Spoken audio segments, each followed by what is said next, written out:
Hey everyone, my name is Muskan and welcome back to my YouTube channel. आ गए हैं MP accommodation act lecture series part 6 पर, जहां हम पढ़ने वाले हैं control of eviction, that is chapter number 3।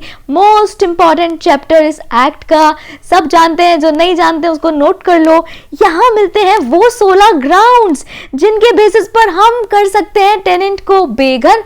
Actually आप नहीं करोगे, बल्कि आप सिविल कोर्ट में जाकर के उन ग्राउंड्स पर बेघर करवाते हो। देखिए चैप्टर नंबर 3 11A से लेकर के 23 तक एक्सटेंड करता है। यहाँ पर एक बात जानना जरूरी है कि इसका जो सेक्शन 11A है वो समझने के लिए थोड़ा सा चैप्टर 3A पे जाएंगे, eviction of tenant on ground of bonafide requirement, और कुछ यही ग्राउंड चैप्टर नंबर 3A में भी दिए हुए हैं। तो फिर क्या ऐसा हुआ कि आपने 10-10 सेक्शन अलग से लेकर के आए? तो इसका रीजन है चैप्टर नंबर 3A का सेक्शन 23J, जहां पे वो 5 लैंडलॉर्ड की कैटेगरीज बताई गई हैं, जैसे कि retired government servant, retired servant of government own company, कुछ widow, divorce, physically handicapped servant. ये सारे लैंडलॉर्ड की कैटेगरीज उस सेक्शन में लिखे हुए हैं। और चैप्टर 3A ये कहता है कि मैं जो हूं सेक्शन 23 में जो लैंडलॉर्ड्स आ रहे हैं, मैं उन्हीं के द्वारा इस्तेमाल किया जा सकता हूं। लेकिन ये लैंडलॉर्ड की कैटेगरी अलग होने के बाद भी एक समस्या वहीं के वहीं थी कि क्या चैप्टर 3 भी इन लैंडलॉर्ड्स पर एप्लीकेबल होता रहेगा। और इसीलिए चैप्टर 3A जब इंसर्ट हुआ 1983 के, उसके ठीक 2 साल बाद यानी 1985 में एक सेक्शन लेकर के आया गया जिसको चैप्टर 3 में ही रखा गया। वो कहता है कि जो भी चैप्टर 3 के प्रोविजंस हैं वो सेक्शन नंबर 23J के लैंडलॉर्ड्स पर नहीं लगेंगे। अब आते हैं सेक्शन 23 पर, restriction on eviction of tenant. ये बस छोटी सी बात कहता है कि जब भी आपको टेनेंट को बेघर करना है तो आपको एक सूट फाइल करना होगा, जो कि सिविल कोर्ट में आप जाके फाइल करेंगे। लेकिन इविक्शन आप उन्हीं ग्राउंड्स पर कर सकेंगे जो सेक्शन 12 बताता है।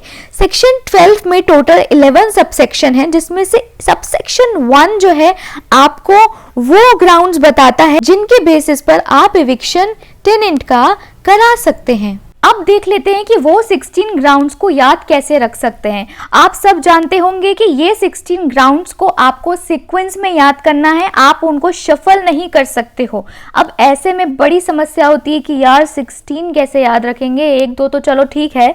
आपको इसके लिए मैं निमोनिक्स दे रही हूँ। बेसिकली आपको करना क्या है कि 16 ग्राउंड्स को आपको 4 सेट्स में डिवाइड कर देना है।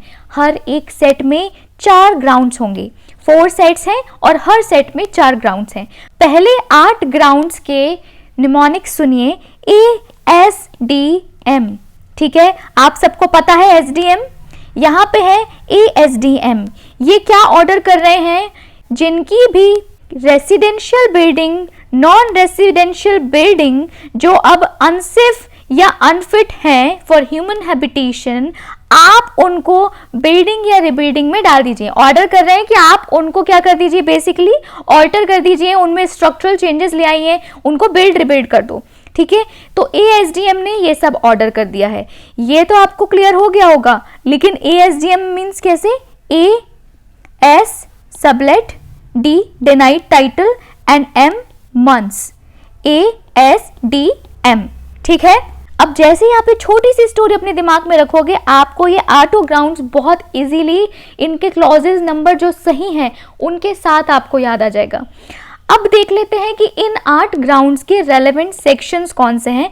ए यानी एरियर ऑफ रेंट्स को आप हमेशा सबसेक्शन 3 ऑफ सेक्शन 12 के साथ पढ़ेंगे और ये भी इसका रेलेवेंट सेक्शन है। बी जो कि सबलेट की बात करता है ग्राउंड ऑफ एविक्शन के लिए, इसमें 3 सेक्शन आप साथ में देखेंगे, 14, 15 एंड 16।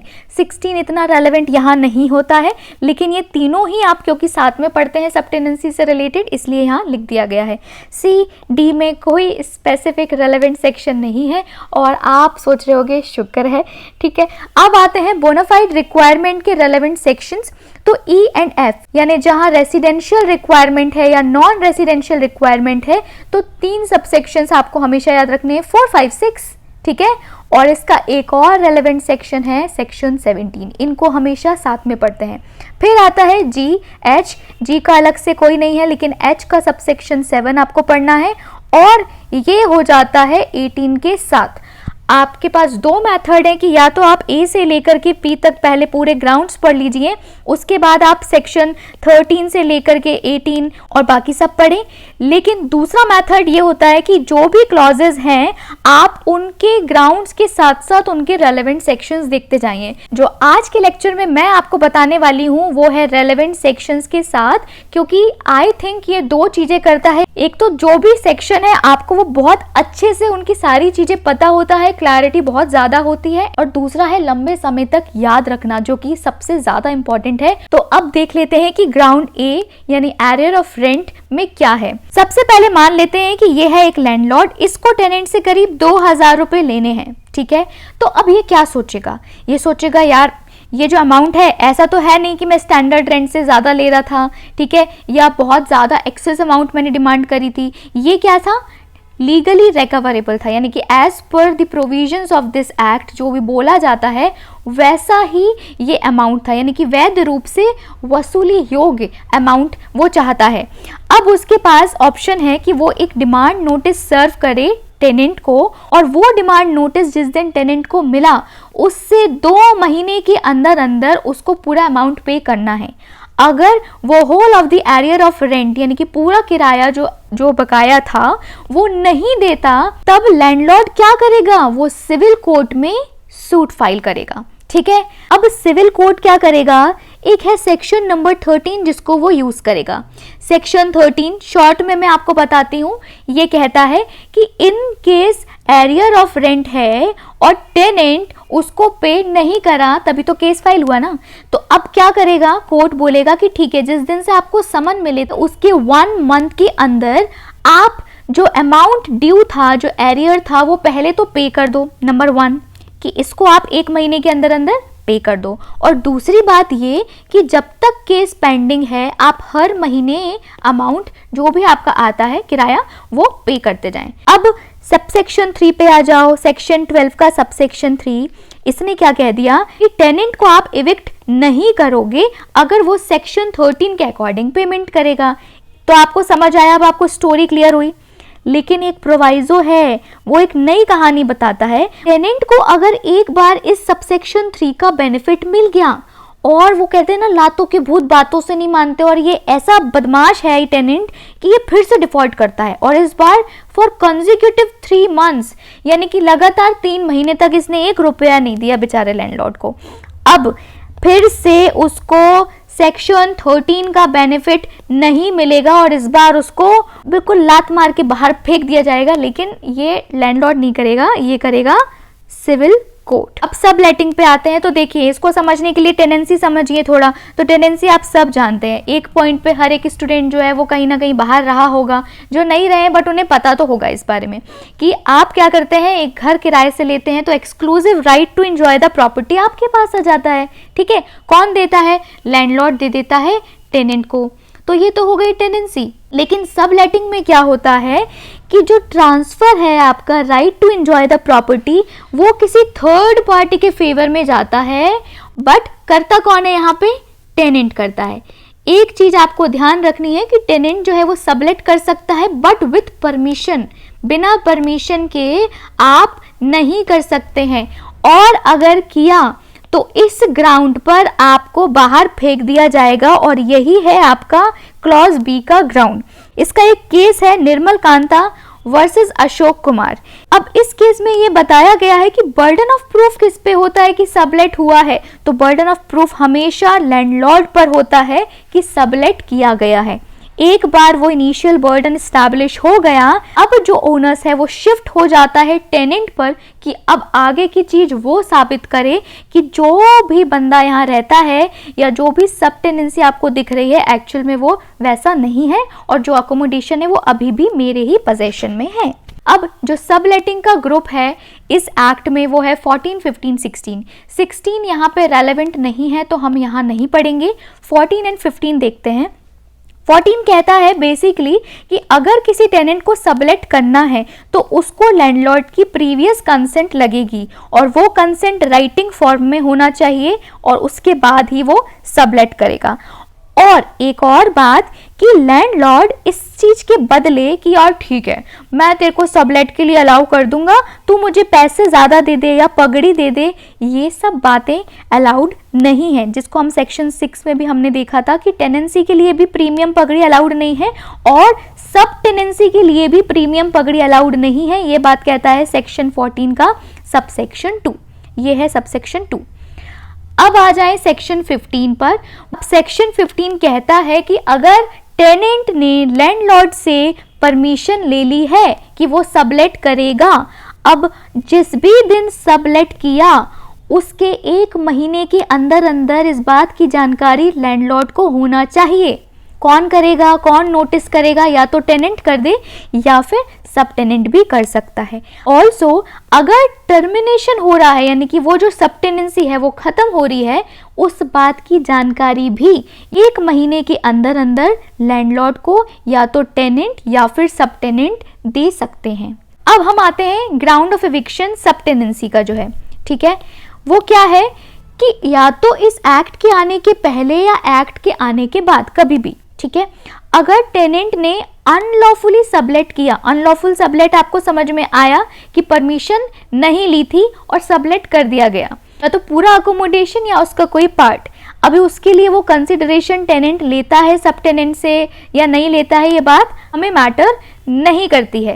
लेकिन अगर ऐसा हुआ, अब इस ग्राउंड पर आप उसको एविक्ट करवा सकते हैं सूट फाइल करके। सी ग्राउंड है कि टेनेंट या पर्सन रिसाइडिंग विथ हिम क्या करता है, बहुत न्यूसेंस, बड़ा शोर करते हैं। आप लोगों ने देखा होगा आजकल तो भाई स्टूडेंट्स को अलाउ ही इसलिए नहीं करते हैं कि ये संडेज को या सैटरडे को जो है पार्टी करते हैं, बहुत शोर करते हैं, ठीक है। बड़ी सिटीज़ में तो आप देखेंगे कि अगर 12-1 बजे के आसपास आपने ज़्यादा हल्ला गुल्ला किया तो पुलिस दरवाजे पे है ना, आंटी पुलिस बुला लेगी, ठीक है। अभी अगले पे आ जाओ कि done act inconsistent with the purpose of tenancy, यानी कि जिस पर्पस के लिए आपने उसको दिया है वो उस पर्पस में यूज ही नहीं कर रहा है उस अकोमोडेशन को, वो टोटली इनकंसिस्टेंट है। फॉर एग्जाम्पल आपने एक रूम है आपका, आपने सोचा था कि ठीक है ये जो है इसमें प्रॉपर वेंटिलेशन नहीं है तो ठीक है एक छोटा ऑफिस यहाँ पे अगर कोई खोलना चाहे तो फाइन। अब आप मान लेते हैं एडवोकेट हैं, यहाँ उनको मालूम है कि ठीक है थोड़े क्लाइंट्स आएंगे, फाइल्स वगैरह रखनी है, ज़्यादा कुछ है नहीं। आपने क्या किया, आप वहाँ पे मिठाइयों की दुकान खोल के बैठ गए। अब वो बात अलग है कि लैंडलॉर्ड को मिठाइयों से बड़ा प्यार है, लेकिन यार है तो देखिए इनकंसिस्टेंट पर्पस है ना, तो बिल्कुल इस बात पे लैंडलॉर्ड जो है ऑब्जेक्शन ले सकते हैं, टेनेंट को बोल सकते हैं और वो खाली नहीं करते हैं तो एविक्शन सूट फाइल करवा सकते हैं। थर्ड देखिए done act likely to affect adversely and substantially, ये देखिए बहुत ब्रॉड स्कोप है इस ग्राउंड का, इसमें बहुत सारी चीजें आ जाती हैं कि जो भी आपने किया उसका बहुत प्रतिकूल प्रभाव किस पर पड़ने वाला है, लैंडलॉर्ड के इंटरेस्ट पर पड़ने वाला है। इसके लिए जो अपन ने शॉर्ट ट्रिक रखी है वो है डिनाइड टाइटल।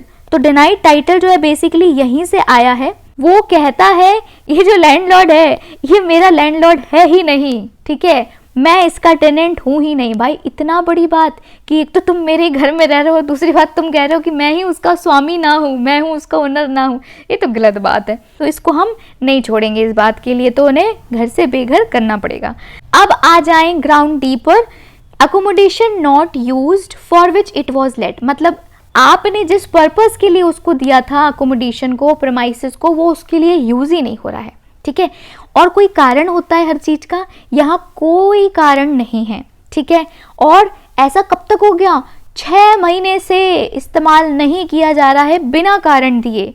और 6 मंथ्स कब से काउंट करोगे, immediately preceding date of filing suit. मान लेते हैं 1 जनवरी को सूट फाइल किया, तो ये जो 6 महीने लिखे हैं ना, यहाँ से आप हिसाब लगा लो, और इतने दिनों तक आपने उस अकोमोडेशन को बिना कारण के जिस पर्पस के लिए दिया था आपने उसे यूज किया ही नहीं है। तो ठीक है ना, फिर क्यों आप रह रहे हो, आप जाएं यहाँ से। इस बेसिस पे भी आप एविक्ट करवा सकते हैं, ठीक है। अगले ग्राउंड्स जो होंगे बोनाफाइड रिक्वायरमेंट पे, लेकिन ये हम अगले पार्ट में कवर अप करेंगे।